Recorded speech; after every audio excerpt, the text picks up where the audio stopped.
पाकीज़ा जो है एक 7 साल की बच्ची केजी क्लास की स्टूडेंट, इतने बड़े स्कूल में जा रही है, इतने महंगे स्कूल में जा रही है, ब्रांड है वो स्कूल जिसमें ये जा रही है। स्कूल में इसके साथ जो वाकया पेश आया सुनकर आप लोग हैरान हो जाएंगे। तो पाकीज़ा कहती है कि मामा जो हमारे कैंटीन वाले अंकल हैं, मैं उनसे चीज़ लेने के लिए गई थी, मैंने उनको पैसे दिए तो उन्होंने मेरा बाजू पकड़कर मुझे खींच लिया और बैक साइड पर ले जाके मेरे साथ काम किया। मैं उनको कहती रही कि अंकल ये काम है, मैंने इससे पहले ऐसा कोई काम नहीं किया। 7 साल की बच्ची है जिसको पता ही नहीं है शायद कि उसके साथ हो क्या रहा है। वो एक ही बात कर रही है कि आप मेरे कपड़े उतार रहे हैं तो ये चीज है, मत करें ऐसा। 15 पे कॉल चलाई जाती है। वो पुलिस के सामने एडमिट करता है कि मेरे सर पर शैतान सवार हो गया था, मुझे कुछ समझ नहीं आई, मुझे उस टाइम पर ये नजर आई तो जिसकी वजह से मैंने सब कुछ इसके साथ ये कर लिया। पाकीज़ा की इज्जत तो गई। अब इम्तियाज को सजा मिलती है। ये केस कब तक चलता है ये हम लोग रोज की खबरें हैं, हम लोग रोज सुनते हैं, रोज हम लोगों को ये बातें सुनने को मिलती हैं। पाकिस्तान में बच्चों को पढ़ाना वालिदैन के लिए एक रिस्क बन चुका है। चाहे आपके बच्चे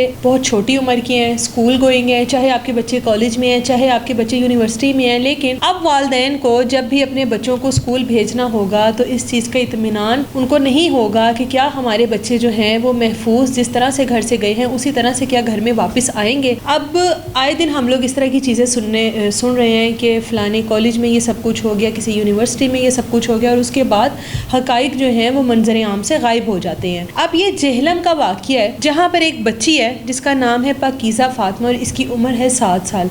अब इसके साथ जो स्कूल में केजी क्लास की स्टूडेंट है और स्कूल में इसके साथ जो वाक़या पेश आया सुनकर आप लोग हैरान हो जाएंगे। आप लोग कहेंगे कि स्कूल के अंदर हम लोगों के बच्चे तालीम हासिल करने के लिए जाते हैं और हमारे बच्चों के साथ किस किस्म के वाक़यात पेश आने लग गए हैं।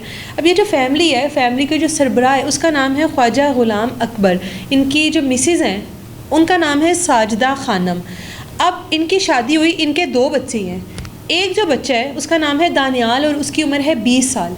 दानियाल के पैदाइश के बाद तकरीबन 13 साल इनके घर में औलाद नहीं होती। 13 साल बाद अल्लाह ताला फिर से सुनता है और इनके घर में पाकीज़ा फातिमा की पैदाइश होती है, बेटी की पैदाइश होती है। माँ बाप खुशी से निहाल हो जाते हैं। ऊपर से 13 साल के बाद एक बच्ची की पैदाइश होती है। माँ बाप बड़े खुश होते हैं कि अल्लाह का लाख लाख शुक्र है कि हम लोगों को अल्लाह ताला ने बेटी जैसी नेमत से नवाजा। उसके तमाम तर लाड उठाते हैं, नखरे उठाते हैं, उसको मोहब्बत देते हैं और उसका मुस्तकबिल बेहतर बनाने की हर मुमकिन कोशिश भी करते हैं और प्लानिंग भी करते हैं। लेकिन अफसोस के पाकीज़ा की पैदाइश के कुछ अरसे बाद जो उसके वालिद हैं उनका इंतकाल हो जाता है। लेकिन फिर भी घर के हालात इतने ख़राब नहीं हुए कि पाकीज़ा को वो जो ज़िंदगी वो देना चाहते थे, जो उन्होंने ख्वाब देखा था, उसमें किसी किस्म का कोई कंप्रोमाइज़ करते। इसलिए घर के तमाम तर जो हालात हैं वो स्टेबल है। जो इनका जो दानियाल यानी कि जो पाकीज़ा का बड़ा भाई है 20 साल जिसकी उम्र है, उनके जो चचा वगैरह हैं उनका भी वहाँ पर आना जाना था। तो फैमिली के जो फाइनेंशियली हालात हैं वो एक बाप के फौत होने के बाद ज़ाहिर है क्राइसिस तो आते हैं, लेकिन ये लोग स्टेबल हैं। ये लोग अपनी फैमिली को लेकर, अपनी बहन को लेकर, माँ को लेकर जो दानियाल है वो चल रहा है और अच्छे तरीके से ही सब कुछ मैनेज कर रहा है। अब जो पाकीज़ा है वो एक शहर के महंगे तरीन स्कूल में पढ़ रही है। केजी क्लास की बच्ची है। मैं बार बार कह रही हूँ कि ये महंगे तरीन स्कूल में पढ़ रही है, किसी लोकल स्कूल में नहीं पढ़ी, किसी गवर्नमेंट स्कूल में नहीं पढ़ रही है। रूटीन के मुताबिक अपने घर से तैयार होकर जाती है, रिक्शा लगवाया हुआ है, रिक्शे पर घर से जाती है और उसी रिक्शे पर वापस भी आती है। अब 15 अक्टूबर को भी रूटीन के मुताबिक ये गई, लेकिन जब ये घर वापस आई तो घर आते ही इसने बैग एक साइड पर फेंका और सीधा घर के स्टोर रूम में चली गई और पेटी के नीचे छुप गई। वालिदा बड़ी परेशान हुई कि मेरी बेटी तो रोज़ आकर पानी मांगती है, खाने को कुछ मांगती है, स्कूल की एक्टिविटीज़ बताती है, स्कूल की बातें बताती है, दोस्तों के साथ हुई गपशप बताती है। आज मेरी बेटी को क्या हुआ कि मेरी बेटी सीधा आई घर में, ना कोई सलाम किया, ना कोई बात की और सीधा स्टोर रूम में चली गई।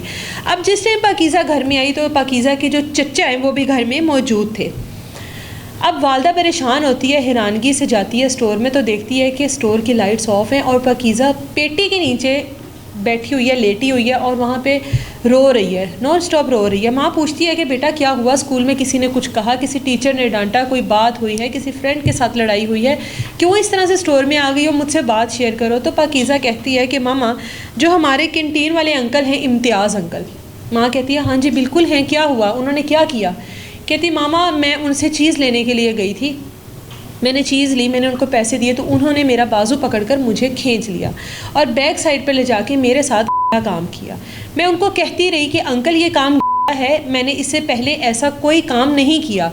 7 साल की बच्ची है जिसको पता ही नहीं है शायद कि उसके साथ हो क्या रहा है, उसको पता ही नहीं है कि ये मर्द मेरे साथ क्या करने की कोशिश कर रहा है, ये मेरे साथ क्यों कर रहा है, उसको कुछ नहीं पता। वो एक ही बात कर रही है कि आप मेरे कपड़े उतार रहे हैं तो ये चीज़ है, मत करें ऐसा। खैर, वो अपनी जो भी अपनी हवस होती है वो उसको पूरा करता है और उसके बाद पाकीज़ा को कहता है कि तुमने ये बात किसी से नहीं कहनी। बच्ची डरी हुई सहमी हुई रिक्शे पर बैठी घर आ गई और घर आकर माँ को ये सारा वाक़या उसने बता दिया। माँ बहुत परेशान होती है कि मेरी इतनी लाडली बेटी जिसके लिए मैंने इतना कुछ सोचा है, मेरी परियों जैसी बेटी, मेरी बेटी के साथ ये सब कुछ हुआ। बेटे को कॉल करती है और कहती है कि फ़ौरी तौर पर घर पहुँचो, घर में एक मसला हो गया है। दानियाल घर में पहुँचता है और उसको सारा वक़ुआ बताती है। छोटी बहन है दानियाल की। दानियाल एक शऊर रखने वाला, समझ रखने वाला 20 साल का नौजवान है, नौकरी कर रहा है, अपनी माँ को, अपनी बहन को पाल रहा है। अब वो ये सारा वक़ुआ सुनता है, उसकी आंखों में आंसू आ जाते हैं कि मेरी छोटी सी गुड़िया जैसी बहन के साथ ये सब कुछ क्या हुआ। 15 पे कॉल चलाई जाती है, पुलिस फौरी तौर पर आती है और जो पाकीज़ा फ़ातिमा है इस बच्ची से तमाम तर इन्वेस्टिगेशन करती है, सवाल जवाब करती है और इनकी माँ को कहती है कि फ़ौरी तौर पर इसका मेडिकल होगा, हम फिर FIR दर्ज कर लेते हैं। मेडिकल होता है जिसमें साबित हो जाता है कि पाकीज़ा के साथ ये सब कुछ हुआ है। उसके बाद रेड की जाती है और जो कैंटीन वाला इम्तियाज़ है उसको अरेस्ट किया जाता है। जब उसको अरेस्ट किया जाता है तो वो ये तमाम तर वाक़ये को कबूल करता है। वो पुलिस के सामने एडमिट करता है कि हाँ जी, मेरे साथ ये सारा मामला हुआ है, मेरे सर पर शैतान सवार हो गया था, मुझे कुछ समझ नहीं आई, मुझे उस टाइम पर ये नज़र आई तो जिसकी वजह से मैंने सब कुछ इसके साथ ये कर लिया। अब वालदा मदई थी, वालदा हैरान होकर, परेशान होकर पुलिस की वो तमाम तर स्टेटमेंट सुन रही है जो कि इम्तियाज़ ने पुलिस को अपना बयान दिया। अब पाकीज़ा की इज़्ज़त तो गई, अब इम्तियाज़ को सज़ा मिलती है। ये केस कब तक चलता है, ये हम लोग रोज़ की ख़बरें हैं, हम लोग रोज़ सुनते हैं, रोज़ हम लोगों को ये बातें सुनने को मिलती हैं। रोज़ केस हो गया, रोज़ केस ख़त्म हो गया, सुलह हो गई, जो भी मामलात हैं इस तरह के हम लोग सुनते हैं। अब खैर, पाकीज़ा जो है एक 7 साल की बच्ची, KG क्लास की स्टूडेंट, इतने बड़े स्कूल में जा रही है, इतने महंगे स्कूल में जा रही है, ब्रांड है वो स्कूल जिसमें ये जा रही है।